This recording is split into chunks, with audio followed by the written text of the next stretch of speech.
everybody. Welcome to ABA Inside Track, the podcast that's like reading in your car, but safer. I'm your host, Robert Perry Cruz, and I'm joined by some fabulous co-hosts. Hey, Rob, it's Diana. And it's me, Jackie. Hey, everybody. And we are also joined by a fourth very special guest, special co-host to talk with us about behavior analysis and behavior analytic research, which is, the thing we do. And we remember to record these great talks that we do. And that is special guest, Dr. Byron Wine. Byron, how are you doing? I'm doing great, everybody. Thanks for having me. It's a real pleasure to have you on the show. We are going to be talking today, like we always do. We pick a topic and we say, what do we know about this topic? What's the research about this topic? Let's talk about that research. And then sometimes we're very fortunate that we say, who wrote half this research? We should just get them to come talk about the research and then we don't have to do it. And that is exactly what we got to do tonight. So Byron, please, you are currently doing a lot of work and a lot of your research on organizational behavior management, specifically around the topic of staff turnover. Before you got into that, please tell us kind of a little bit more about your background. Currently, I am the Chief Operating Officer of the Faison Center in Richmond, Virginia, and a visiting assistant professor at the University of Virginia. And a long time ago, I was just at the Florida Institute of Technology, and I met Dave Wilder there, who is the current editor of JOBM, and he actually introduced me to OBM. So I like to say right from the beginning, or before it was cool, I was into OBM, or back when nobody knew what OBM stood for, and we had to explain it to everybody. Fortunately, it's come a long way. I think it's kind of in the mainstream now, at least in terms of behavior analysis. Sure. Right. Yeah. Right. Important caveat there, right? So I did a master's degree at FIT, and then I actually went and did clinical work for a number of years, which unfortunately I had the opportunity to do. I think it made me a much better behavior analyst than if I had just gone right into OBM consulting or something like that. But while I was doing that, I went to Temple University and I studied with Don Hantula and Saul Axelrod there. And I did the OBM research while the clinical practice, and then eventually somehow they let me finish. I had a PhD in educational psychology while I was there. And then I moved on and I worked in instructional design for a little bit, which is an offshoot of OBM. And then I was an assistant professor at FIT for about 4 or 5 years. And I had a number of great master's students there and worked in their online program. And then I came over to the Faison Center. And the Faison Center it's a great place. It serves individuals diagnosed with autism spectrum disorder, primarily from early intervention all the way through adult services. So we kind of do the whole thing. The biggest thing that we do is a school, which is currently not operating. And we serve about 300 people a day. And I have just lots of great, about 25 behavior analysts or so that I work with, just lots of great people. But fortunately, I don't do the clinical work anymore. I pass that on to a younger, smarter, better generation. And I just kind of oversee everything now. And so, Byron, is one of the things you have to oversee staff turnover, or you're just fortunate you did the research so you know all the secrets, so no one has ever left. They start and then they stay for their entire career, right? That's how. Yeah, I haven't hired anybody in like 10 years. No, a couple of things. One, I'm always interested in kind of two things at the same time. I always have a line of kind of nerdy OBM research, a lot of lab stuff going that interests me, like 8 other people, and then I try to tackle something that's really important as well and really applied, and a lot of people are talking about. And we experience turnover at the Faison Center like every human service company does. And then every time I would go give a talk, I would get a turnover question from the audience. And I realized that this is something everybody's facing. It's never going to go away. This is the nature of the field. And so I decided I was going to do a lit review on it. And that took like 8 minutes for me to finish the literature review. And I realized that, man, there's just not a lot out there. I should write I should get into this for people and see what we can do. You're so busy. I mean, 8 articles that you have to read? That is comprehensive, and that's hard. Yeah, well, I skimmed them. Okay, good. Yeah. So why don't we share some of the articles that we'll be discussing tonight? So these will sort of inform our conversation, as well as all of your history, your practice, and your research on them. So the 3 articles, and the main one that I think we'll be starting with and spending most of our time talking about will be your article on turnover in human services. And that was by you, Osborne and Newcomb from Behavior Analysis in Practice. And that was just published this past year. Actually, not this past year, the year we're currently in, 2020. As well as 2 other articles, The Effects of Engaging in Rapport-Building Behaviors on Productivity and Discretionary Effort by Curry, Gravina, Sleiman, and Richard from the Journal of Organizational Behavior Management. That was also just came out online. as well the past year. And then an examination of reward probability and delivery delays on employee performance by you, Chen, and Brewer, also in the Journal of Organizational Behavior Management. I like that you say, and you, and you. And those are 2019, I believe. Anytime I have to look at an article real quick and it's not Java, I always have to wait, where did they put the year? Why can't they just put it in the same space every time? Or it's published online. I mean, I love how quick articles can come out and research can come out, but then it's like published online. And it's like, when? Like now? So the turnover in human services is an excellent summary of those 8 articles and of the work that's been going on. So if you don't have time to read all 8 of those articles, well, you got one right here. It's the super article. It's got everything you need. It's like a vitamin article. So Byron, you're saying you were interested in the topic. You went, you found what was out there. It wasn't as much as you were expecting. Essentially, I took it and then I dipped into the human resources stuff and the IO literature a little bit and the other business literature. And people talk about it a lot, but in terms of interventions for actually impacting turnover, there's next to nothing. And I think the reason that is, and the reason I didn't find much is it's a difficult topic to study just by its very nature. One, for behavior analysts, it's outside our comfort zone and that it's very temporally extended, right? You put intervention in for turnover, you have no idea if it even worked for 6 months or a year, right? So it's very long. We don't do that. We like to make quick changes, study repeated measures over time and flip the switches on and off to see it. So it's not our typical thing. And also, turnover is not really a thing, right? What it actually is it's a group of it's behavior that the employees are engaging in, but turnover itself is not a thing. It's actually them, depending on how you want to define it, saying, I'm out of here, and then leaving. So that's the problem. But once they do that, they're gone,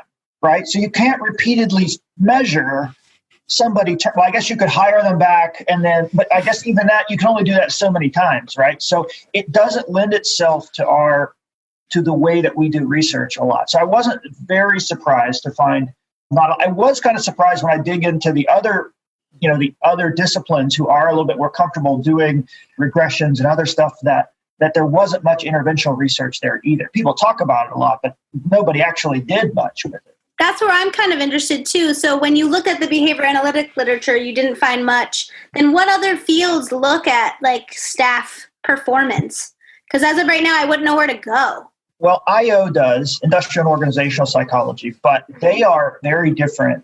They look at the world very differently from behavior analysis. Not bad, just very different, right? And the research methods are very different. But even in their literature, what they mostly talk about is predictors of turnover. And because that's an easier topic to study, right? Mm-hmm. And as long as you're willing the way that people do it, and I think Ellie Kazemi and her lab did this as well, is you have to ask people. I have to say, Jackie, are you planning on leaving in 6 months? And if she says yes, I can then follow up and figure out why. But we know as behavior analysts, just because you say you're going to leave doesn't mean you're going to leave, but there's no other way to do it, right? And Ellie and I, we were both at a conference not too long ago, and she tried to get that study in a more behavior analytic journal, but they said no. We both had the conversation of like, well, how else would you? Like, I'm a behavior analyst as well, as dyed in the wool as much as anybody, but I mean, I don't know what else you're supposed to. You can't go to people's houses after they leave. Once or twice maybe, but yeah, then your research is going to get shut down when the police show up, right? Right. I was interested too, Byron, in the idea that even across different disciplines and different research, even something as simple as like, what's the calculation that we're going to use? Like, how do we find, like, there's not a number. Like, well, everyone agrees turnover is X divided by Y, and that gets your turnover rate. So it seems like it's even a problem that everyone says, oh man, turnover. And we're all talking about possibly a different quantifiable event or like you said, series of behaviors. Right. So, and when you a couple of studies, when I've looked at them, some people just count the number of staff who've left. Some people have done, I think Strauss et al. Did a percent of staff leaving, over a period of time. Those kind of calculations, though, are only good if you assume a completely static workforce, right? Like there is 100 people who work here, and 100, that is the number I'm always going to have. I have never worked at a business where that has been the case, though. The staffing needs fluctuate over time, and in a good business are typically increasing. So you have to account for the number of positions over time. And it's funny because when I wrote this paper, SHRM, the Society for Human Resource Management, has their formula that it seems like everybody uses. So I presented it in the article, but there's not a lot of research on whether that's the ideal way to do it or not. It's just kind of like, well, I don't know. That's how everybody does it. So you take the average number of staff members in a month, right? And that's typically what they are. And then you can divide that by the number of people who've left. And that sort of gives you, and then turn that into a percentage. And that gives you a percent turnover for the month. And then you add that all up. So if you're asking me if that's the best way to do it, I don't know. It's the most common way to do it, I think. And that, because that sort of encapsulates how many people are left relative to the staffing needs in any period of time. Mm-hmm. The other piece I know I found really interesting, and I think it seemed like from the article it was informed by work you'd done, the kind of like questionnaires that you'd started using with some of your staff, was the idea of turnover as, like you said, there's so many different behavioral responses that occur in there. Depending on what job category someone is in, you may or may not expect more or less turnover or want more or less turnover. You've got your, the three categories that you'd sort of developed in-house in terms of this was a good turnover, this was a neutral turnover, this was a bad turnover, or separation, I guess was the term you used in that. And I never thought about it because I guess when I read that, I thought of a time when someone came up to me, and it was someone I've loved working with, I've done, worked with for many years, came up and said, oh, I'm going to be going on maternity leave. And my first thought was like, oh, that's going to be so hard to staff for the next couple of months. And I, felt like a grade A heel, but it was sort of one of those moments of like, I got to think about, okay, now what I got to move these people and do these things. And I wouldn't consider that a bad separation in that regard, but it still would kind of go into those overall calculations, right? That idea of... And by the way, that wouldn't be turnover because turnover is a permanent separation. Oh, yeah. It would be if she never came back, I guess. That would have been an instance of turnover. Yeah, we started looking at turnover, that the formula gives you a number. But we quickly realized that just doesn't feel satisfying how's that for a technical term? That's not satisfying to me. But because there are a number of reasons people could leave. And one thing that when Matt and Eli and I are my co-authors here, my colleagues at Phase, and when we sat down and really started talking about it, we realized that it's never good when a behavior analyst or above leaves. Like, I can't think of any good reason why, like, if I lost one of my key directors, that would always be bad. Like, that's just bad. But what we realize is when we talk about turnover, and when I talked about it in this paper, I'm mostly talking about line level staff, right? Tech level staff, because that is by far, I employ more of those individuals than anybody else, right? And there's 140 of them, or whatever the number is. I should probably know that as the ops guy, but however many of those guys I have around at any one time, when they leave, we realized we shouldn't expect them to stay. I mean, most of them are young. They're 20 in their 20s or 30s. A lot of them just got out of, they just have a bachelor's degree. And it's not surprising when they come to us and say, you know what, I've always wanted to live on the West Coast. I'm going to go do that now. And it's like, well, okay, I'm sorry you're leaving, but I wish you the best of luck, right? And that's kind of where we got this idea of creating different categories, because we realized that there was essentially two categories that you can't really do much about. And what we call good, and I know those are, I even say in there, I think those are value-laden terms. I just couldn't think of another. That was a nice touch. Yeah. I couldn't think of, like, I guess green, yellow, red. Like, I just couldn't think of another way that didn't sound silly. But so good turnover was like, they got into grad school, and so they're moving across country to go to grad school, or their wife is in the military and got transferred, so of course they're going to go. It's good.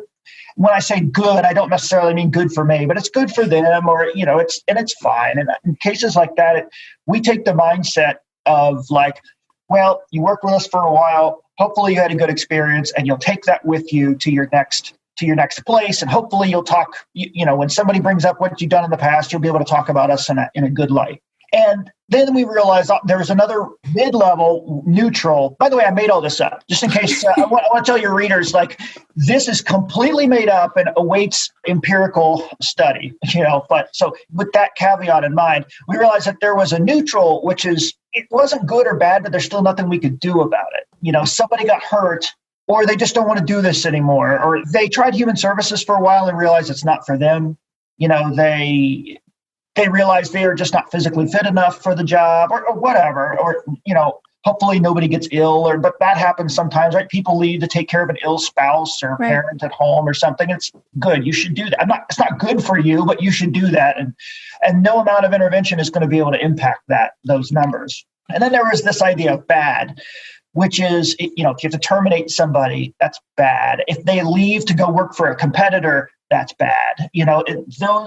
And by the way, these categories we're always tweaking a little bit, but like if, somebody leaves and they post a nasty thing about us and they quit, those are kind of bad turnover. And then in theory, at least, we haven't had a chance to kind of bear this out, but your intervention should impact the bad turnover, not the good or the neutral, right?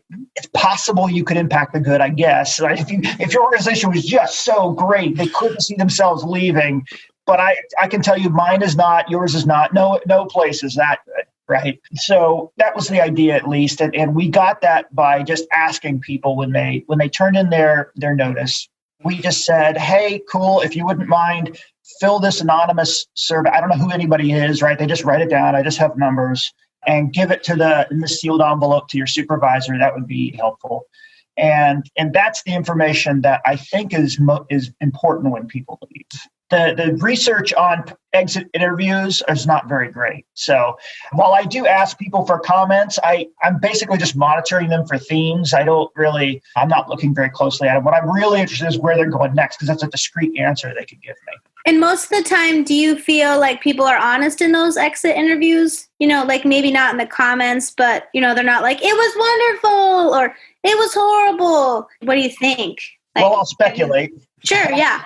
One, I think they're honest. The reason I specifically want to create something about where they're going next is because I think they will tell me that, where they're going next. If I said, Jackie, where are you going next? You're likely to not make up some random story. I think that's hard to dodge that question. Hard to dodge that. Yeah. No, you can just not answer, and it's fine. You don't answer. But the research on, and it's not from behavior analysis, it's from other fields, on exit interviews is not good. And I think that there's a number of reasons for that. Essentially, I'm not sure if people are telling the truth all the time. I don't know what the incentive would be. My incentive, if you sat me down and did an exit interview, I would be motivated to get it over with as quickly as possible. I have an escape lever to press. I have no more. I can't imagine what other things there would be. So I'm not sure if people are truthful or not. There might be a line of research in business or IO that looks at that. I don't really know. I just know that I think everybody said, we do ask, and a lot of people say, like, what do you like most about being here? And they say, well, I love working with the kids. But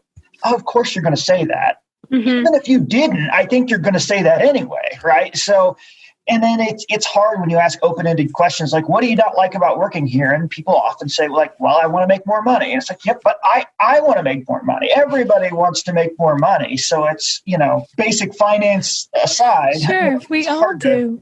Right. So it's hard to find stuff that's actionable when you do that. I think that's why it's the literature on that is not panned out very well. That makes a lot of sense. And just to add on to that, I think when we think about these categorical distinctions, I know for me, in my past experience, the most challenging times of turnover depended on whether it was an unexpected or an expected leave, right? And some of the turnover that is categorized in this study as bad for us was very much expected because we worked at a place where there were so many new amazing BCBAs and just not opportunities for them to move up into those types of positions. So I was always very happy to see them go on, even if it meant going to basically a competitor, right? Because they were going to be able to utilize their new skills. And while it would get categorized as bad, if it happened at a time that I was expecting it, it was okay because I had already started to make plans for that type of turnover. But it was these mid-year ones or ones in which we got very little notice of, even if it was the same categorical type that were unexpected, that were really challenging for us as an organization to fill. I agree with that. I think that the unexpected, especially at higher levels, is really difficult to overcome. We pay for a lot of our techs to go to school, and most of our teachers and behavior analysts we're direct line staff that we've trained ourselves over the years. And we have occasionally run into, they are certified now, we currently don't have a role for them, and then they leave, and I understand, and like you can't hold it against somebody when someone is across the street waving $60,000 at them, and they're making tech level salaries, right? But they're still techs, and so we might put an asterisk next to their thing. But turnover at the behavior analyst level is a topic that's not been studied as far as I know. There has been one study on burnout, but that was Camille, and I've never met Camille. So I'm not even going to try her last name, but it was European Journal of Behavior Analysis, and they found very high levels of burnout in a lot of behavior analysts. And they found protective factors are exactly what you would think, right? Supervision and support, right, in there.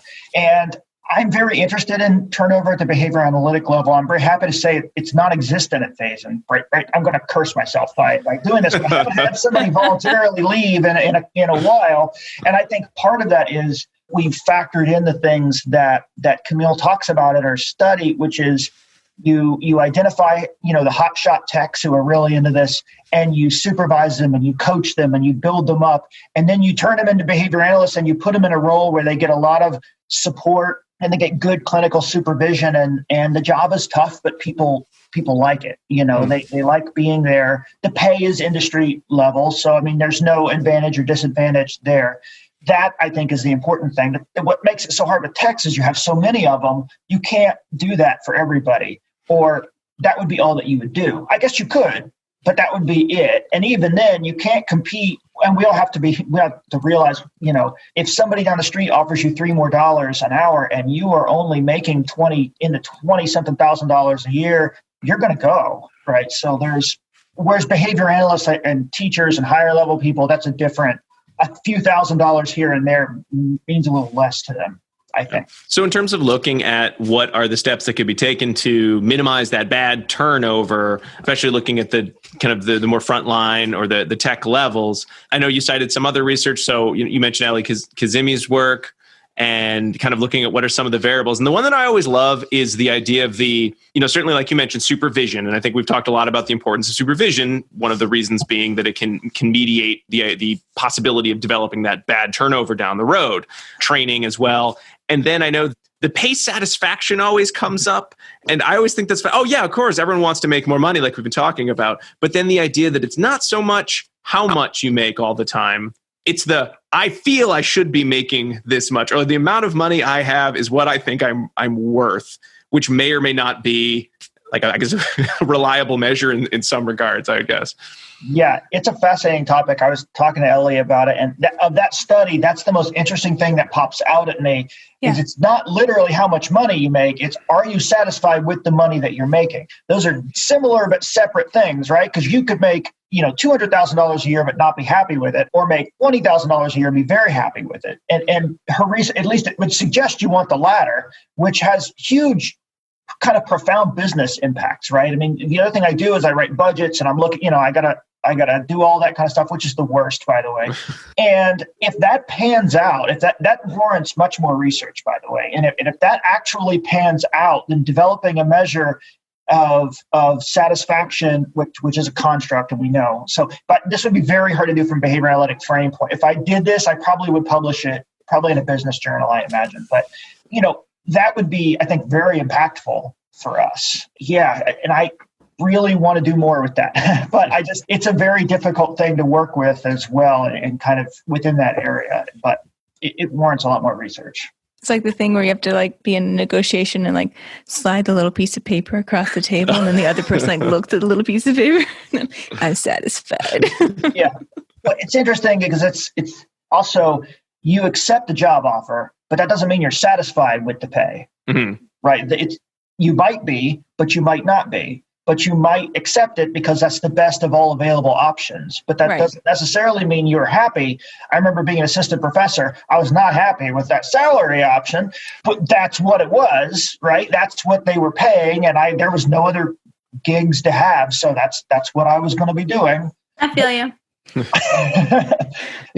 In terms of impacting staff turnover, one thing that I find a way to work this in every talk, which is there are no shortcuts. And I find sometimes people ask me questions, and they ask questions about OBM that they wouldn't ask about clinical work. Like, how can I get this kid to talk? It's like, well, there's no one, I'm not going to tell you this one thing and you're just going to be able to do it. And then he'll be like reading Hemingway the next day. That's not how it works, right? And the OBM is much the same way. If you don't have solid performance management things in place, nothing is going to work. Your whatever it is you're going to try is going to fall flat. If your staff are not monitored, if they're not trained well, if they're not feedback, if they don't like their supervisors, which I think we'll talk about in a little bit. Nicole's study there, it was awesome. It's my favorite things that got published in the last year. If all these things are not in place, don't even bother. It's not going to work. So I always start, kind of with that before I move into anything else. It surprises me the number of organizations, and I've consulted across a few, and I've talked to a lot of behavior analysts that just don't have this stuff. They just don't have good performance management in place. And sometimes they're fantastic clinicians. I'll watch them work with people, and I think you're a great clinician, but then they look away from the kid and they look to their staff member, and it's like their behavior analysis just kind of turns off. And it's just like click, and it all just turned off. And they're saying things like, I can't believe he's coming in late. He's so lazy. I was like, you would never, one, that's a logical fallacy, and we both know it. And two, you would never say that about a kid. Lazy is my pet peeve when people say that. Well, and you even mentioned there's not necessarily research that points to tardiness being related to predicting turnover, which I was surprised. I always thought, like, well, that's the number one. You don't show up on time. It must mean you hate your job. As someone who's always late, I mean, I should probably... Yeah, weak to moderate correlations for absenteeism and tardiness and stuff when some of the meta-analyses have been conducted. You have great employees who are late. I got lots of people who can't get up in the morning, but they're fantastic when they get there. Yeah, I can't. Diana. Yep. It's me. Right. I'm just not meant for this 9-to-5 world. So no matter how much I pay you to get up on time, you're just never going to be satisfied? 11 to 7. Oh, no. I'd rather get up. I'm still late. I just like to get up in the morning. I don't know. I had a friend of mine who, I have no way to verify this, but developed a performance matrix for her organization. And one of them was arriving on time, one of the pinpoints for the direct care staff members. And they ended up scrapping it because they weighted it heavily, and it impacted their points, which tied to a reinforcement system and all this kind of stuff. So people are actually driving dangerously to get to work on time. And I don't know how it came up, and there was some police involved. So they ended up scrapping that target altogether because it wasn't worth targeting. I always say, careful what you're reinforcing, right? I mean, we tell that to students and stuff all the time. Be careful what because you're going to get it, but it may not be what you actually thought you were doing. So medians. Yeah. I thought that's why they got rid of all those, your pizza will be there in 30 minutes or less programs. Cause all of a sudden it's like, well, it's not about my, getting the pizza to you nicely and safely. It's about, I need to get it there in this amount of time. And that is what's important. Cause otherwise it was like coming out of employees or something. That one, actually, I thought there was some research on. That could be. I'm not sure. I want a pizza that's been slammed into the dashboard. So you mentioned kind of looking at some of the other research. I think there was a rapport building. Yeah.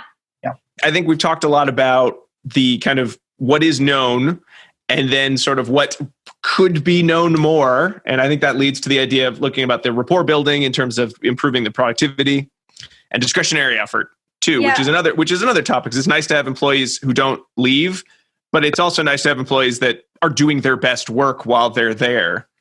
Yeah, one thing I love is how you opened this article, right? You're like, rapport is defined as building a positive relationship, but that's a theoretical construct. I like that because, we all are like, yes, we have to build rapport. Everyone has to build rapport. You have to be best friends, but not really best friends, right? Mere acquaintances. And I love how you set up, how you guys set up this rapport building definition. Can you give us the behavior analytic definition of rapport as well as building rapport and how you talked about it? Well, if you were talking about the rapport building studies from Nicole Gravina's lab, so that wasn't me, but I'm happy to talk about it. So I should say Nicole's a good friend of mine at the University of Florida. If anybody's listening to this and wants to get a PhD in OBM, I think they're just a bunch of killers down there. So that's the place to be. So, rapport is interesting. We've talked forever that you have to like your supervisor. Your supervisor has to like. It's this weird thing. So we deal with this a lot in OBM. By the way, it overlaps a lot of things are hypothetical constructs, and we need to figure. Burnout, by the way, is a great hypothetical construct. There's no burnout-o-meter in your head.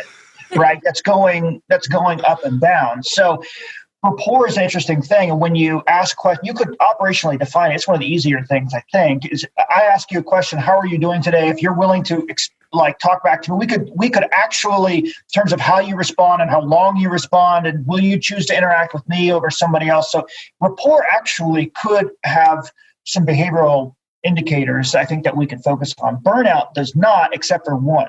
I only know, right? What's that? Well, leaving. But the literature on burnout, I guess not from behavior analytic, but if you wanted a really good behavioral indicator of burnout, it's people saying they're tired, it turns out, right? So I'm always emotional exhaustion. Yeah. And it kind of manifests as like physical, like, I don't know, I'm tired. So I'm always looking for, when people tell me they're tired, I always say, like, it's time for you need to take a vacation. You need to take a couple days off. Right. So that's my takeaway on burnout. It's a hypothetical construct. Anytime you realize about yourself, you've slept all night and you're in your office and you're like, gosh, I'm just tired. Like, I just don't want to do this today. That means you're burning out, right? That you need to take time. And, in this article, sorry, I thought your name was on it. I wish. It's great, though. I mean, I love how they describe rapport as a setting event and a set of verbal and nonverbal behaviors, right, that we can look at. And like you said, asking open-ended questions, making positive statements, eye contact, sitting up in your chair and leaning forward. I was thinking about the last time I've met with someone, and was I like slunging down. Turn your camera on or off on your Zoom call. Right? And I really like that. And that's something, even just giving those kind of concrete definitions of here's how you can build rapport with these types of behaviors. I think that was even helpful for me, because then the next time I was on a Zoom call with a student, I was like, how are you? Right? I was trying. She's up real close, guys, in case you can't tell. I'm real close. With big eyes. How are you? I look a little scary, but that's okay. And so in this study, they simulated a work environment where good old check processing task. I am so surprised that's the thing that people have chosen. You want to know why? Because 1 million years ago, that was the program. Back in the day, we passed it around on a CD. You'd have to send it back and forth. That was the program that somebody wrote way back when writing stuff was hard. Way back then, somebody got a computer and we passed it around, and it exists to this day. Although it's much easier to write other things now, but that's why it still lives. Thank you so much. Because I was I'm not sure I know many bank tellers. I mean, it's still a job. Right. But check processing isn't my dream team. I'm not I'm going to be a check processor later on in my life. So much research on how to keep all the bank tellers from turning over that we now have, or improvement in their job incentives and all that, I guess now. Actually, I'm very happy just being a check processor. Yeah. A lot of the lab studies, we go out of our way. You're just looking for a work-ish task that's boring. So my go-to is a filing task. I make people file stuff. So, that's the other reason it just hangs around. What's a work type thing that is a discrete thing that I can measure that is really mind-numbingly boring? That actually does help, because I read it again. When I was reading this article, I was like, check processing again. And I mean, it sounds boring, right? It doesn't just, I'm going to process some checks. It just sounds horribly boring. So that does help. And I'm wondering, the Lego construct building in the TA literature. It's ubiquitous.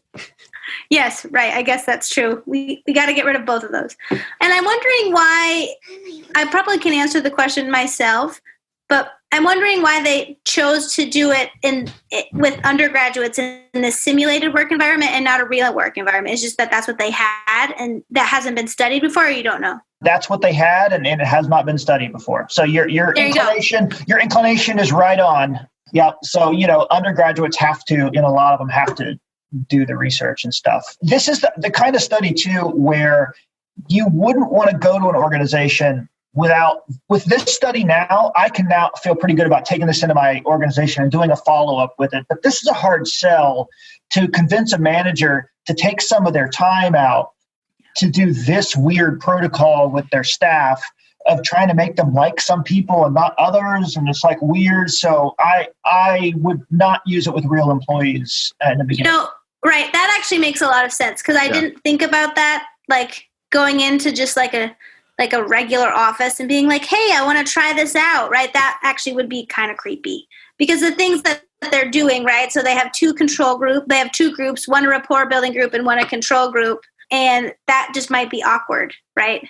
If you're like, hey, supervisor, like here's just your random, because it wouldn't be your supervisor, or maybe it would, and then your supervisor would be asking you some weird questions, right? So do you like hockey? Yes, right? Like, and then they won't let them talk anymore, right? Because like in the control group, they ask them questions, they come and hang out, but it's only yes, no questions. So there's no open-ended questions. It's just closed-ended yes, no, which might seem weird, right? Yeah. Weird if someone's like cutting you off to ask you another question.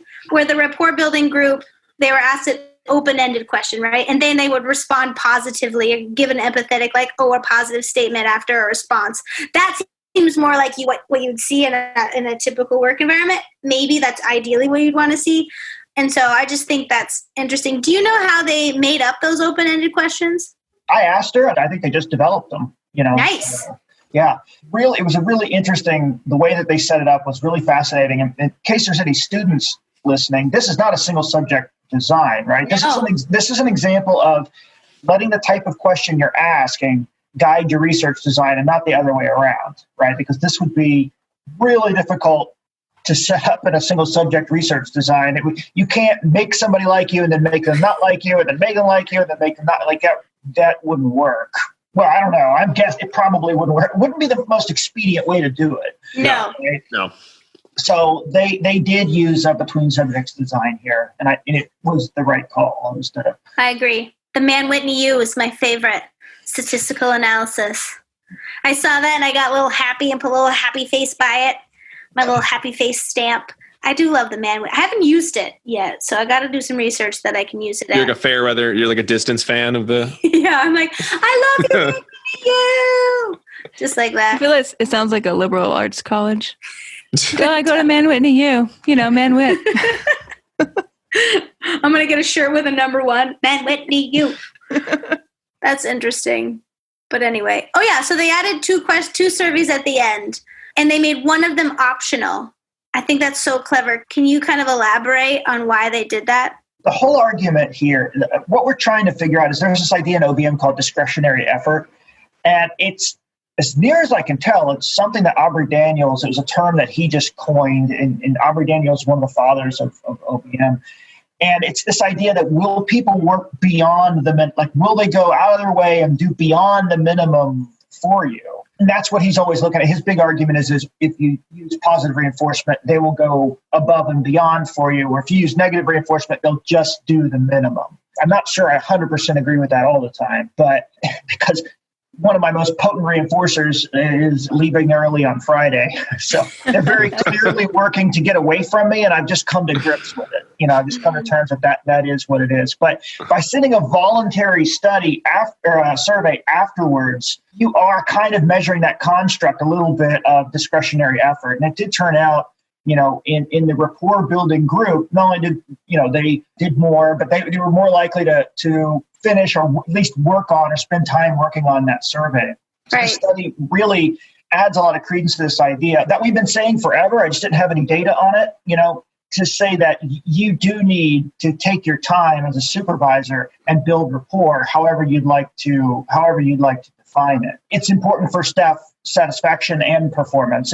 And the questions now that are building, when Nicole and I talk, are rapport building and then the effects of feedback afterwards, right? Which is an applied study I think you can do. You have, I see it probably in a multiple baseline design, but you have people getting feedback for rapport building. So you have new staff coming in and they're receiving feedback, and then you engage in a rapport building procedure. They should, but we would see it's a research question of they should respond better afterwards, right? Once the rapport has been built with the supervisor, you would imagine the feedback would be more effective. I've noticed it anecdotally.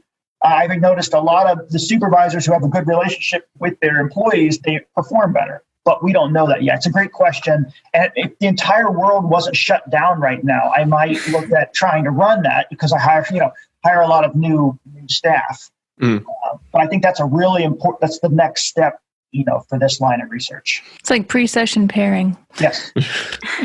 Seems like a good place to take a quick break. And then when we come back, we'll continue talking about Byron's research and answering a few more questions about what's up with this turnover and what can we do to make the shift away from badge turnover. All right, we'll be right back.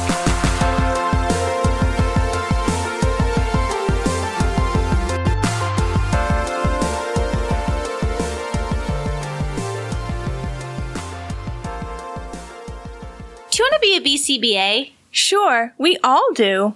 Now you can come to Regis College in Weston, Mass. to get your graduate degree. Choose from any one of these courses. Masters of Science in Applied Behavior Analysis. Masters of Science in Special Education. Dual degree in Special Ed and ABA. Or be eligible for your postmaster's certificate. You can complete your degree and be ready to sit for the exam in 2 years. And our 2017 grads had a 100% pass rate on the BACB exam. Come enjoy practicum placement support, ethics mini handbooks, PhD-level professors, small class sizes, and a service trip to Iceland. If interested, don't delay. Supplies are limited. Learn more at regiscollege.edu. Again, that's www.regiscollege.edu, regiscollege.edu. One more time, www.regiscollege.edu. See you there!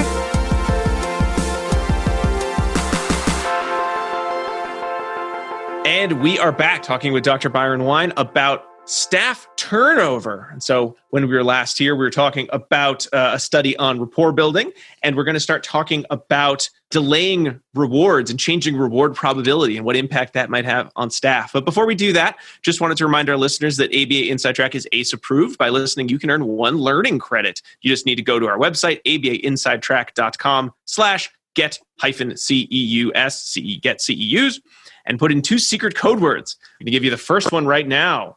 It is Hornet, Hornet.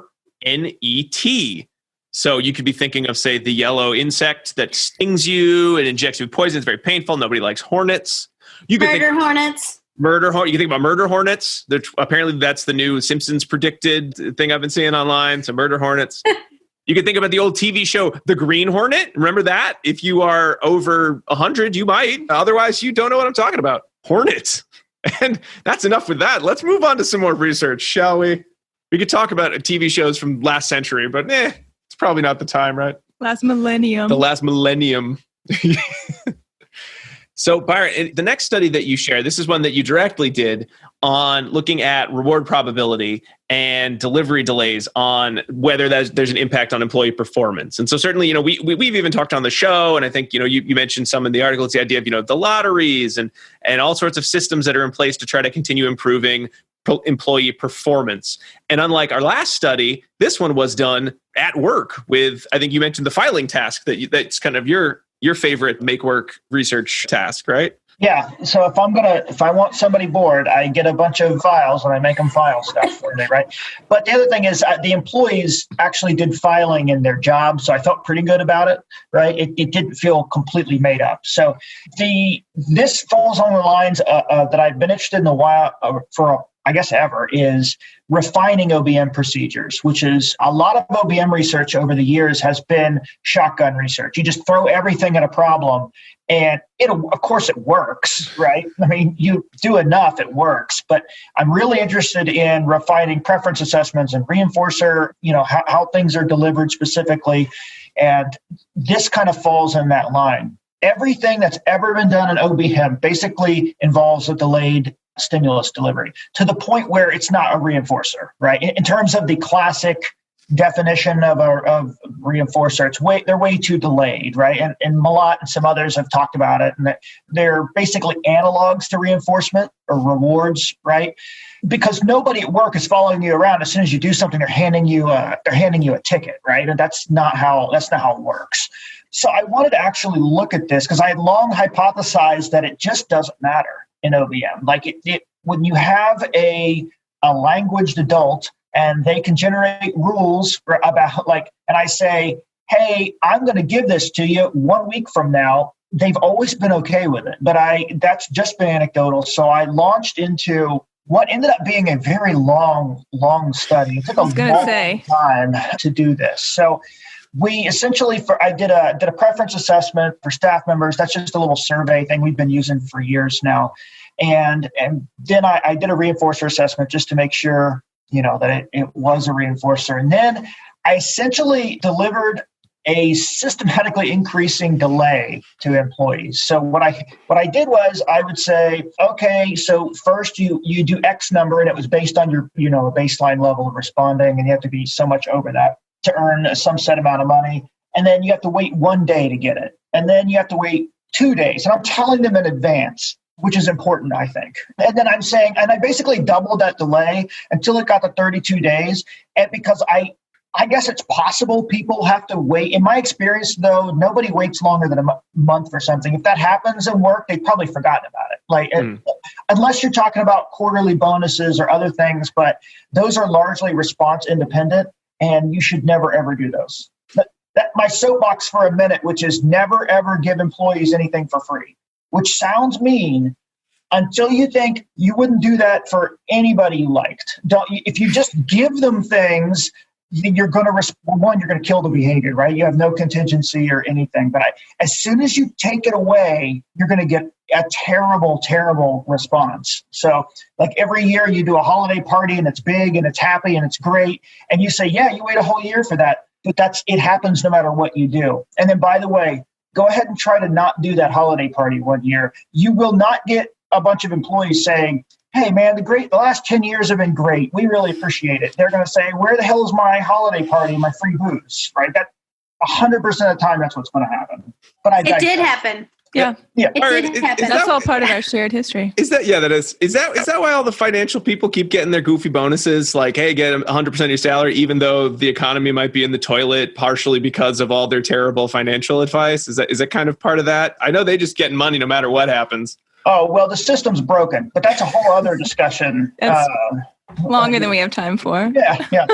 Anyway, we carried it out. And what fascinated me was there was no difference in the people that I saw, in the people that we worked with. And to be fair, it wasn't very many, but there's no pattern to it. There's basically no difference. In fact, 1 or 2 did more work in the 32-day delay than they did in any of the others. And they knew ahead of time, listen, I'm serious. You're going to do this now, and then I'm going to count out 32 days. You're going to get it. And it didn't make a difference. So I felt vindicated. I felt pretty good about it. But I also thought that was kind of a boring, like it was just, all right, that's one thing. But what does mess with it is essentially what I was really interested in. And my master's thesis and some other work I've done suggested that it's probability, right? That's the key. When humans are okay with delays, adult humans. Little humans are not okay with delays, right? But adult humans, typically, if you say, I'm going to delay, you can't, I just don't have it now, I'll get it to you tomorrow, everybody's fine with it, as long as you always deliver it. You can't not deliver it. I've seen it over and over in practice and some other research that we did, but I actually, in a third kind of phase of this, we actually manipulated that. So we went and it was the same 32-day, like they had to wait the same delay, right? So I kept it a long wait. So I held that steady, but I messed with the probability. It was a multi-element design, and we gave them 1 of 3 probabilities, which is 1.0, which is they always get it, right? 0.5, which is I had 2 slips of paper and a hat, and we drew 1, and that, was 50-50. And then a 0.1, so you have 1 piece of paper in the hat and 9 other pieces of paper, and you draw 1 out once you do it. And surprise anybody, there's a pretty clear separation in the data that people work for the 1.0 probability, and the other 0.5 is is rough, and 0.1 is just garbage, right? It's baseline or less than baseline level for it. So the takeaway for this, I think, is if you're going to use a reinforcing or a reward contingency, I guess if you want to be more technically accurate, it's a reward, not a reinforcer. But if you wanted to set one of those up, delay is all right, but you must always deliver the reward that you say you're going to deliver, or you've sabotaged your whole thing. And I think that goes kind of hand in hand with Nicole's research on rapport building and stuff, because people who've developed good rapport typically follow through on all of the things they say they're going to, right? And I think they're very closely related kind of constructs in there. I also wonder whether good rapport would mitigate, so, hey, whoops, it was the 50%. I didn't mean it to be the 50%. But since we have the rapport building, when I say, don't worry, it's going to be the 100%, like next time, there's that, I know trust, not quite the right word, but there's a sense that probability is going to increase over time rather than, oh, they say that all the time. I don't like this guy anyway. He's going to tell me whatever I want to hear. Time for bad turnover. I'm out of here. Yeah, I think there's a history. Like one of the studies that I think would be interesting but very difficult to run would be repeated delivery at different probabilities to see what would happen. I suspect if you deliver 0.5 long enough, you ran that out, the responding would just go down as well, because that would be a very annoying world to live in. If, half the time you don't get what you're supposed to get. Whenever we go to Dunkin Donuts, I only get my order right about half time. Still going. Dinah, this is not the time in history to be dissing on the orders that you're talking about. Oh, I'm so sorry. Your Dunkin Donuts order. It was a little off. Oh, I didn't have quite the right muffin you wanted. Oh, boo-hoo-hoo. Just saying. They hear this. There's going to be no rapport building for you. They're going to drop down to 10% and see what happens to your response. Well, it's also restricted. I mean, where else are you going to get a donut, right? You're going to make your own donuts? It's pretty close. It's a closed economy. Yeah. Oh, I guess. Yeah. I haven't gotten to that desperation of making my own donuts yet. Maybe just because I don't know how. My neighbor knows how. Nice. We got a lot of donuts over here. So do you think that these results are different based on how they're responding, and that this design was meant to be an analog for the actual work that they were doing and getting paid for versus other types of like raffle type research where you're getting an additional reinforcer on top of regular pay? That's a great observation. And I think so part of the problem with OBM research is if you're going to use real employees, they're on the clock, right? So you automatically have a confound built into your work. And that's just terrain for it. And it's something we talk about a lot. I've tried to have employees stay late or come in early and work on their break. That's a mess, by the way. If anybody's listening to this, don't do that, because you will be sitting alone in a room a lot. So, but yes, I think that there certainly is that. So in this study, they were working, they were already on the clock. When I abused my power as the boss and pulled them out. And so they were earning extra cash on top of that, which, yeah, hard to know how that would influence and the difference between, lab studies that are purely lab studies like Nicole's and mine, which is a lab study, what I call like a lab study plus, because it's a lab, but it's happening in a real work environment and they're doing work kind of tasks. So I think that's a thing. And the lottery work, since you brought it up, the lottery work is essentially a guard against that probability effect. Right? Is what a lottery really is. I'm telling you ahead of time, you may not win. And so because I've told you that, you're okay with it. Right? And that's why a lottery is effective. But you would not want your salary based on a lottery. No. Extra things can be based on a lottery. Yeah. And by the way, I don't do lotteries like other people do lotteries. I rig my lotteries in that I hold the probability of earning constant, right? I don't put everybody's name into a hat, because then the probability is different every time, because it depends on how many people have earned entry into the lottery. Mm-hmm. So I don't actually recommend doing that. The way that I do lotteries is I like people to earn at fairly regular intervals. So I will only put their name in with a couple of other blank slips. I'll do everybody's draw like that. So it actually also has the other added benefit of, if you do a lottery right, it's in a group of people and they're all happy. It gives you many more chances to draw names and have celebrations than if you just draw 3 names and it's over. Right. So I can stack it. That's a good modification to the lot. Now, is that something that you just sort of thought about in terms of the mathematical odds? I know the research there, but this just doesn't feel like the way I want to do things. Or was it a modification that you'd seen studied that you said, that's the way I want to do things?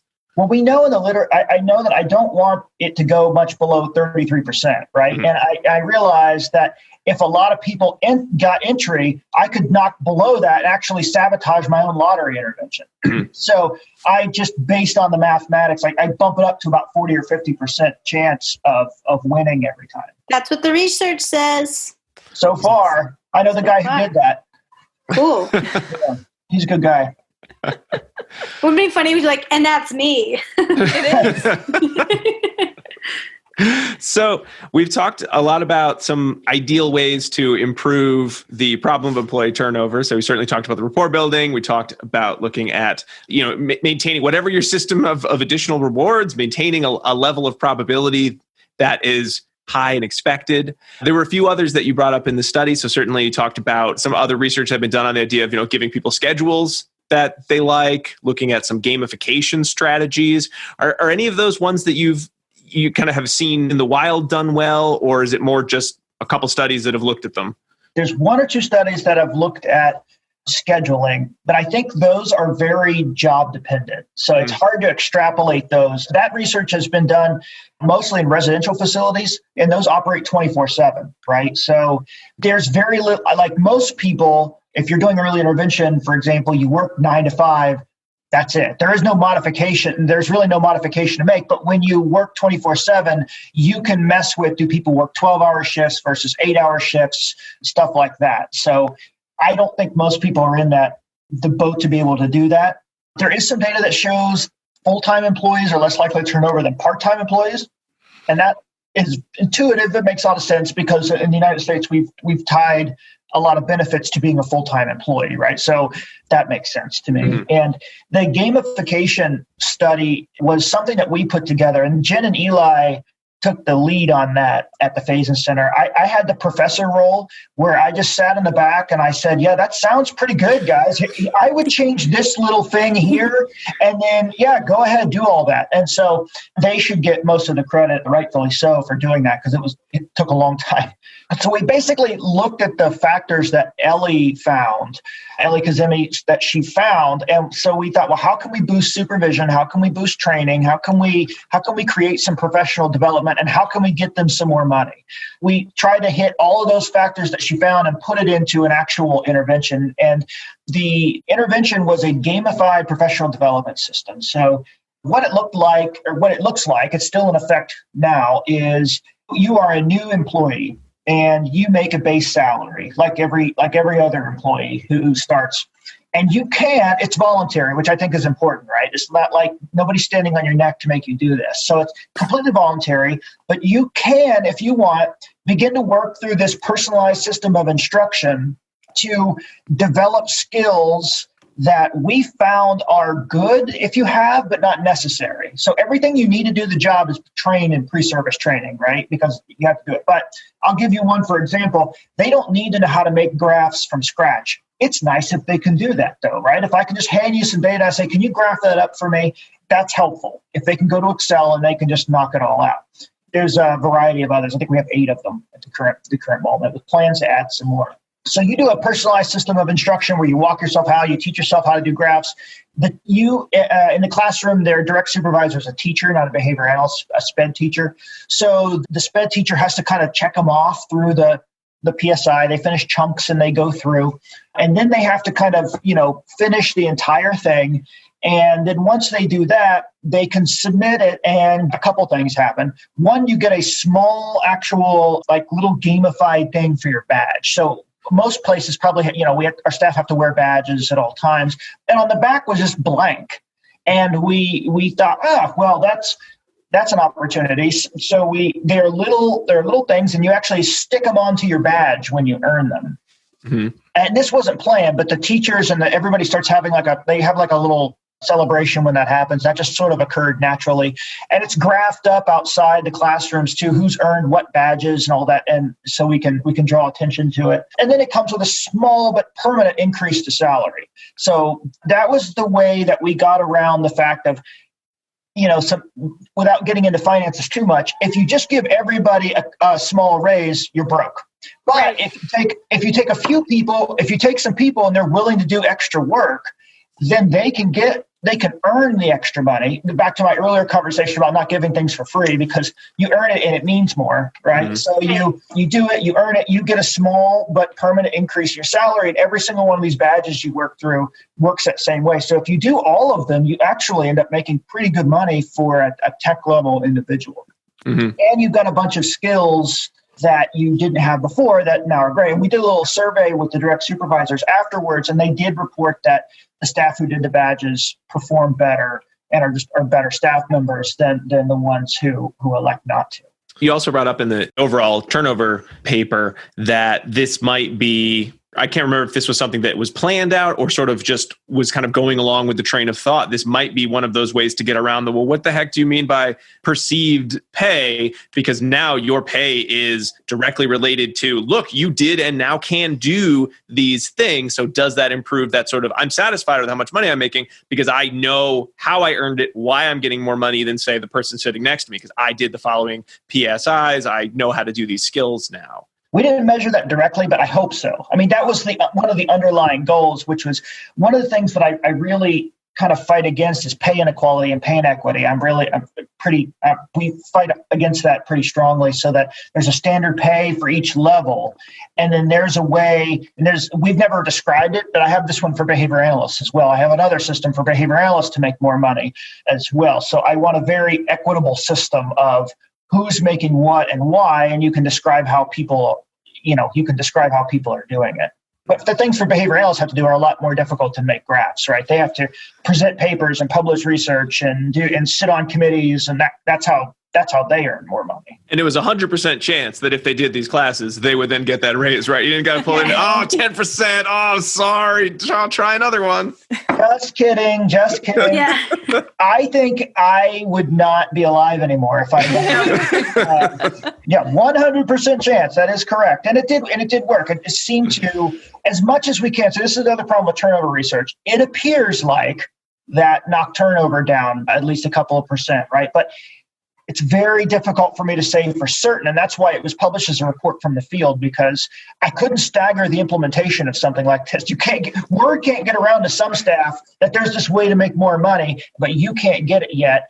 And I would have had to stagger it by like 6 months, right? It's just not possible to do that. Well, I guess it's possible. I suppose I could have done anything, but it would not have been good. Would not have been a good or a fair business practice. I know for me, when I'm told, you know what, maybe you can get a raise later, but it's important for the study design that you don't get access to that. I'm usually like, I totally understand. I believe in science and good research, not a problem. I'll just stay where I am for now. Maybe tell me when that's ready, though. Tell me when my group's going, okay?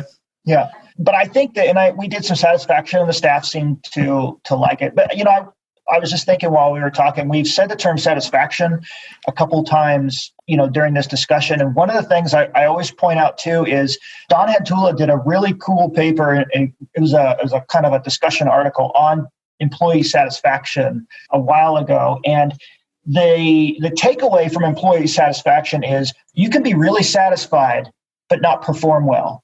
Or you can perform really well and not be satisfied. They are two separate things. And I always want to make sure I bring this up because people are often astounded when they're like, yeah, the staff seem really happy, but they still suck. Like there are two different things completely, right? I was at the grocery store today and they were doing a great job. They did not look very happy.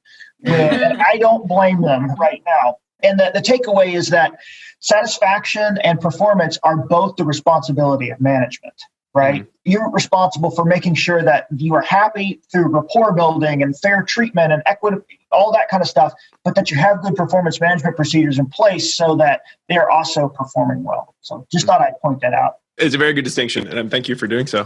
Mm-hmm. Well, we have a lot of research. We have a lot of results. I think it's time to move into dissemination station and kind of wrap it all together. Oh. I know, it's not the same. No, we got to get you a soundboard or something, Jay. You press the button over and over. It's just not the same now that I'm just here and trying to find out where my microphone is, because this one's just a misnomer. Does that one work? It works, doesn't it? No, because every time I'm like, oh, can I use this one? You're like, no. Which really? Yeah. I can deliver you one of our actual microphones that we use here in the studio here at the table. Dining room. So, Byron, before I say this, I'm going to get made fun of. So you might want to pause a second before you respond, because Diane and Jack are going to make fun of me. One of the ongoing themes is that one of them usually it's like, I just love this study because, and it's become kind of an ongoing joke. But then sometimes I'll do it, and I'm going Good thing this isn't a visual podcast, there, folks. We're getting some not all ages non-verbal communication. I don't think this is rapport building action. Verbal. It's just not vocal. So anyway. I really, really loved the format of your paper on turnover, because not only did it give me chunks and chunks and chunks of useful research that you could find, that you had done, that you had researched and found, but at the end it kind of wrapped it all up and gave everyone and now here's is what we know, and these are the steps that you can use in your own company, field, wherever you're working.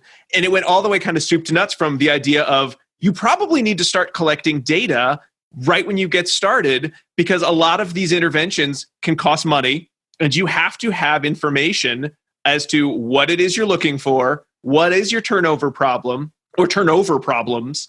Therefore, what money do you have to now budget to make an intervention or use an intervention, and then looking at what are the research options or what evidence is there, which one you might want to use and how you would assess it. And you had a great flow chart with the whole thing, with the arrow that goes back to the beginning if you don't get the results.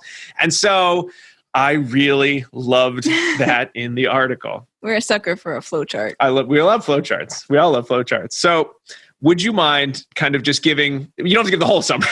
You can go read the article throughout the whole summary, but the biggest points and the biggest kind of takeaways that you got from the whole process of putting together the paper and all the years of research and everything. Sure. So if you take it all and you put it together, here are the big steps. And the first is something we actually haven't talked about yet, which is realistic job previews. So when somebody's coming in, they have to have a realistic job preview, and there's good data to suggest that you need to do that. And what that means is they actually get to sample, or at least sit in there while it's going on, but ideally sample the job before they accept it. And there's lots of good research from outside of behavior analysis to suggest that that's good practice. So if you're not already doing that, when you hire people, that's something you can implement.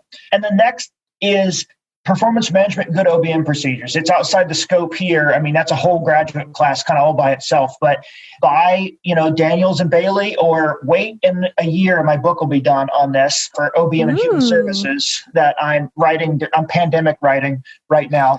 And you got to put those things, they just have to be in place. We talked about earlier, without the OBM procedures in place, you can't shortcut it. It just won't work. The next step is you have to calculate your turnover cost. The research on turnover cost varies wildly. Pick a number, just kind of pick a random number. And the reason for that is human services is how that's grouped. And behavior analysis is one sliver of human services, right? And that the field is huge, nursing homes and all kinds of stuff. So you have to calculate your own cost. And so you have to sit down, and I won't name all the things that are in the paper, but you essentially have to say, what does it cost for me to advertise? What does it cost to print new badges? What does it cost to interview? What's the time cost? And it's going to be different for every company. But you do need to know, the research would tell you a couple $1,000s, right? About $3,000 to lose a tech, but it's going to vary. So you need to know what that is so that you're not just guessing. And then you should be calculating monthly turnover anyway. That should be baseline. The formula's in the paper. Everybody should do that. Whether you have a turnover problem or not, you should be doing it. And I recommend for tech level people, they're separate. And then, if you have to use the turnover formula to keep track of your upper management, you're not going to be in business too long. So I wouldn't worry about it, right? So it's mostly for your TA level, your tech level individuals.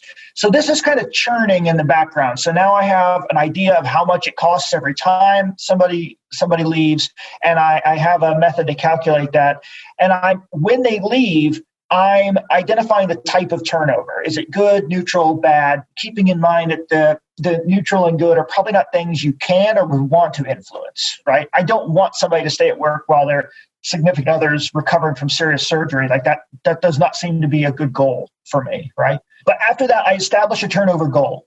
What is it that I would like my turnover to be? And, most human service organizations seem to hover around 40% or so, but you can see what it is for you, and hopefully you have good relationships with people in your environment, and you can ask them what their turnover rate is, right? And so you can see what it is for your area. And if you're already at 35% and you're happy with that, then you have nothing to do except continue to monitor your turnover data, right? By the way, a 35% TA tech level turnover would be pretty good. I've seen it as high as 100%, right? So you'd be doing pretty good. But you might say, I want it 40% and I want it no more than 10% bad. And I'm making those numbers up completely.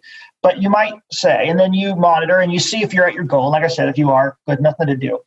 But if not, then you have to set a budget. And your budget is essentially, now that you know about how much it costs for somebody to leave, you know that if I can decrease turnover by X amount, I will save this much money per year. And then that becomes your budget, right? Or slightly below that becomes your budget to develop an intervention plan. And whether you use the variation of the gamified model that we did, or you use another, you're deciding I'm just going to beef up, the amount of money they can earn through a pay for performance system or something like that. You know how much money you have to play with. And then you need to let that run out for a long time. Again, the behavior analyst in you is going to be tempted to let it run for a month and say it's not working and scrap it.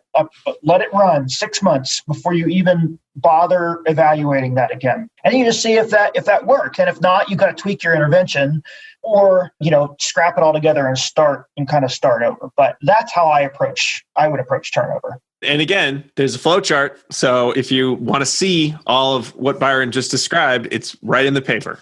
As well as the recommendations, the citations, all the things. I don't want to say all the things you would need to now be able to do all of these steps because but it's a start. If you're like a hobby level OBM person like myself, you're just kind of interested in like, ooh, let me read a little bit about that.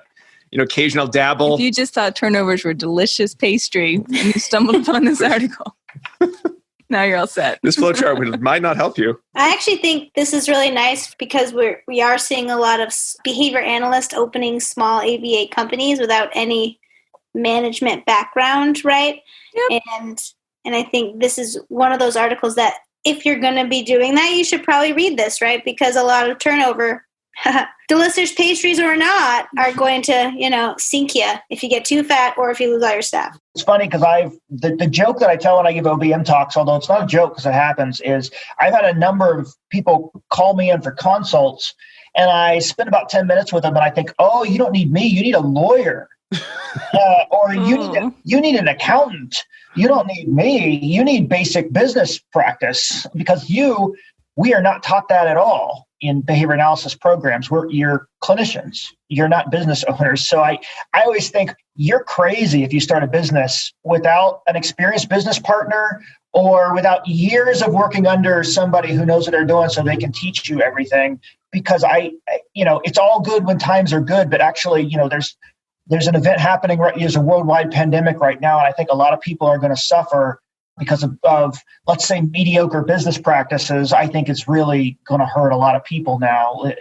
I'm guessing. I'm just purely guessing, but things like keeping capital reserves and calculating out how long you can keep everyone on payroll versus and making these kind of decisions. These are not novice decisions. These are not things you can just do if you've never done it before. So I couldn't agree more. Business seems hard. Business. Even with the stuff that's really well researched, it just seems very hard to do business. Business seems complicated, but the application of our behavioral principles to working with staff makes sense. We just need to practice it. And that's the only part of business I would ever want to have anything to do with would be like, I know how to minimize turnover based on these principles because many of them are from the field I actually learned to study as opposed to what am I supposed to pay people? I don't know. How much money do I have? This much, I guess. No overhead. No, I don't. I assume it's free to do business, right? It's just because we're all trying our best. This is really helpful, Byron. Sure. Yeah, we're not starting a business now. No, Byron, it was a real treat. It was very exciting to get to talk about. I think it's a topic that even if you are not someone who is involved in hiring or, it's not your company, when you're working with other individuals and you're seeing, especially if it's the bad type of turnover, the category, the bad categorized turnover, that really does, hurt a company, whether it's your company or just a company that you happen to also be working for, and having a sense as to why that could be and some possible solutions, some of them, really well researched, some of them that are in the early stages of research it's very exciting to get that big overview and that big picture. And so it's really, really nice to have you be able to come on and take us through what's out there. So we really thank you for that. Yeah, this was fun. Thanks for having me. And you know what, Byron? What's that? We're watching you, making your dreams come true. So, Byron, before you go, if folks want to reach out to you about any of the work you're doing or any suggestions you have in terms of, looking through or pouring through the OBM research themselves, is there a place that they could contact you? Sure. Well, right now I'm doing nothing except sitting at home a lot. So it's a good time to email me. So now there's two places. One, I'm the executive director of the OBM network, which is the special interest group for OBM at ABAI. So if you're an ABAI member and you're interested in OBM, you should join us. We kept the prices fairly low and you get access to the Journal of Organizational Behavior Management. And on years when the conference is not virtual, we all meet up and hang out. It's a good time to get to know all the OBM people at there. So you can go there. That's the first thing I'd recommend, but you can contact me directly. It's just bwine@phasencenter.org. And feel free to reach out. I'm happy to talk to anybody. I will never give any specific consults or consulting advice to anybody because I never know what's going on in your neck of the woods, but happy to talk about it. I don't know if you want to talk more about it, but you're currently working on a book. Yeah, it's about halfway done, and it's OBM in human services. So I specifically wanted to write a book. OBM is great, but a lot of the people who've written books for OBM, not everybody, but most, they give you this general shell and you don't know what to do with it. It's like, here's this, you should do feedback. And it's like, well, how and when and all that kind of stuff. And so I wanted to write a book that basically took all of the literature on human services and OBM and then filling in with my own gaps for where, my own knowledge where the gaps were, and basically write a book that walks everybody through. Here's how you train. Here's how you measure their performance. Here's how you deliver consequences. Here's what you do when there's performance problems. Turnover is a chapter in there. Here's how you create a safety plan if you need those, and kind of just walk everyone through how to do it in a human service context. Oh, that's going to be awesome. Yeah, that is. It is always nice to, especially if you've read some of those other books and you're like, but now what? It's always good. But now I'll read this now. Right. So that's excellent. Well, please keep us informed when that is kind of getting out to the publisher and starting to hit. I don't know, whatever stores will be, but when it's all done, whatever stores are left when it gets out. Bookstores, I'm sure will be there. They were doing great right before. Yeah. Please give us the loop. We appreciate that. So, Byron, thank you again so much for being on the show. It was a lot of fun talking with you tonight. Yeah, it was great. Thank you anytime. Yeah. Thanks, Byron. Great to meet you. Nice to meet you. We want to just say one more big thank you to special guest Dr. Byron Wine for being on the show tonight and talking about staff turnover. Now, before we wrap up, I want to make sure everyone gets our second secret code word. It is STOVE. STOVE. It's something that you use to cook food with. I always think of like a pot-bellied stove or like a Frontiersman stove, when you have the little metal piece on top and it's coal. No, you don't think about that either? No, I've been reading a lot of old Donald Duck comics while I've been stuck at home at night. So they usually have those old-timey stoves. That's so cool. Isn't it cool? I just want to note that one of our children, when they were like a toddler, called it an ove because it was like a stove and an oven combined. Oh, okay. Yeah, that's true. But you should remember it's stove. All right. Well, thanks everyone so much for listening to ABA Inside Track. We hope you enjoyed hearing from our super special guest, Dr. Byron Wine. And also thank you to Diana and Jackie. We hope you enjoyed hearing from them and from me as well. If you did enjoy the show, or I guess if you didn't, but this is mostly for people who did enjoy the show. We would really appreciate anyone leaving us reviews on Apple Podcasts or Spotify, Stitcher, anywhere you can leave a review for the show. And if you liked the show, why not subscribe so that these episodes will magically appear in your podcast player of choice? There are a couple other ways that you can reach out to the show as well. We're on social media everywhere as ABA Inside Track. That's Facebook, Twitter, Pinterest, and Instagram. We also can find these posted on YouTube with the YouTube subtitling feature. And of course, go to the website, abainsidetrack.com, for information about applying for CEs, as well as links to the research discussed in every episode. We want to say thanks also to Dr. Jim Carr for recording our intro and outro music, for Kyle Sturry for our interstitial music, for Dan Thabit of the Podcast Doctors for all of his editing work, and for Hollis Irvin from the Sycamore Workshop for his visual design. Well, everyone, that brings us to the end of another fun-filled episode of ABA Inside Track. We'll be back next week with another exciting research-laden episode. But until then, keep responding. Bye. Bye.